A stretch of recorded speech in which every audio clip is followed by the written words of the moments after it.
हरे भरे जंगल में गज्जू नाम का एक विशाल हाथी रहता था। गज्जू जंगल का सबसे ताकतवर और सबसे बड़ा जानवर था। उसकी सूंड लंबी थी, कान बड़े बड़े पंखों जैसे थे और उसके कदमों की आवाज सुनकर बाकी जानवर दूर से पहचान लेते। लेकिन गज्जू के दिल में एक खालीपन था, उसके कोई दोस्त नहीं थे।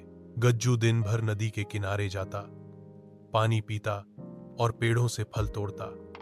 बाकी जानवर उससे डरते थे। जब भी वह पास आता, सब भाग जाते। अरे देखो देखो, हाथी आ रहा है। बंदर पेड़ पर चढ़ जाते, कहीं यह गुस्सा न हो जाए। खरगोश बिल में छुप जाते।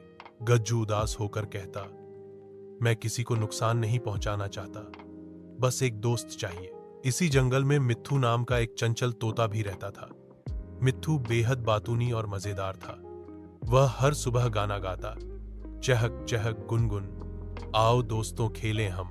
जंगल के जानवर उसकी आवाज सुनकर खुश हो जाते। एक दिन गज्जू ने मिट्ठू को गाते हुए सुना।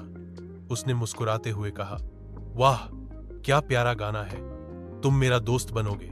मिट्ठू डर कर बोला, तुम इतने बड़े हो, क्या तुम मेरे जैसे छोटे से तोते से दोस्ती करोगे? गज्जू ने हंसकर कहा, दोस्ती का आकार नहीं होता। एक शाम काले बादल छा गए, तेज हवा चलने लगी, बारिश के साथ तूफान आया। मिट्ठू का छोटा सा घोंसला पेड़ से टूटकर गिर गया। वह घबराकर पेड़ की जड़ में छुप गया। उसी समय गज्जू वहां पहुंचा। उसने अपनी सूंड से मिट्ठू को धीरे से उठाया और अपनी पीठ पर बैठा दिया। चिंता मत करो, मैं तुम्हें सुरक्षित जगह ले चलता हूं। गज्जू ने अपने बड़े कानों से हवा को रोकने की कोशिश की और मिट्ठू को बचा लिया। मिट्ठू की आंखों में आंसू थे।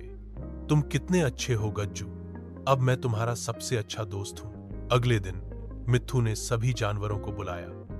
अब से गज्जू हमारा दोस्त है, वह हमसे कभी नुकसान नहीं करेगा। धीरे धीरे सब जानवर गज्जू के पास आने लगे। बंदर उसके सिर पर बैठ गया, खरगोश उसकी पीठ पर चढ़ गया। गज्जू खुश होकर हंस पड़ा।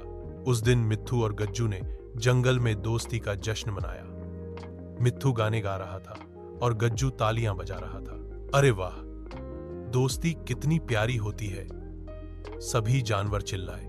सच्ची दोस्ती के लिए ताकत या आकार मायने नहीं रखते।